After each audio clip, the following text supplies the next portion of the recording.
Hi guys, Bill the Appraiser here with a new video today on all about appraisals. Topic today is the difference between a comparable sale, and just a sale. Lots of discussion here. I'm sure there'll be lots of comments. And anybody who's an appraiser out there, you've seen it before. You go to do a purchase maybe, and the real estate agent says, oh, I'll send you comps, I'll send you my CMA, I'll send you something, whatever. Okay, fair enough. I would say for the average appraiser, something that is truly a comparable sale is something that's within 10, 15, maybe even max 20% of the subject in all the different characteristics, square footage, age, lot size, that type thing. And just because something is a sale does not make it a comparable sale. And some folks have a hard time understanding that. I know I did one a couple of years ago, ended up under a reconsideration of value, and the agent, someone I know, had come back and said, oh, I can't believe you didn't use a sale on the subject street. And I'm thinking, wow, that's great. I missed one on the subject street.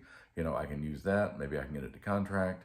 Although I think I was only about 5,000 under contract at the time. But so I go and, dig it up and find it. And, it was not a comparable sale. It was a sale, but my subject was built in the 60s, had no acreage, and the comp that the agent thought I should consider was all but new construction. The thing was 2 years old and had 5 acres.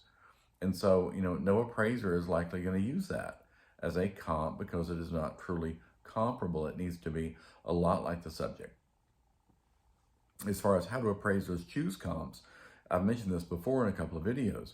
If a property is located in what we call a well-defined subdivision, it's got a sign when you drive in, it's got, multiple streets and lots of homes and that kind of thing, then chances are the appraiser is going to probably not leave that subdivision for the comparables for that particular purchase, assuming that, all areas of the subject can be bracketed within that subdivision.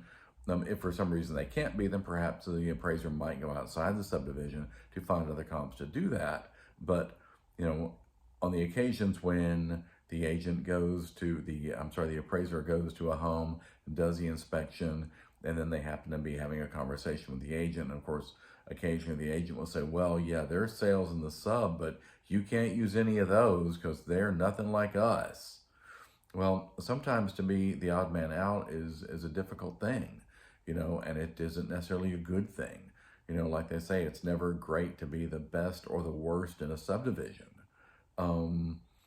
Particularly never great to be the worst, I think, because if everyone else in the subdivision is 2,000 square feet and you happen to be, 3,500 square feet, then, there are actually appraisers out there who would probably adjust that, very differently and give minimal value to what was above the standard in the subdivision. And so they might look at it and say, wow, if everybody else is, has this kind of square footage, then, what this particular property has, which is what we might consider, we'll come back and talk about this in another video sometime, but there's a thing out there called a supra-adequacy or an over-improvement, where somebody has gone in and done above and beyond what the market really kind of expects for that particular neighborhood.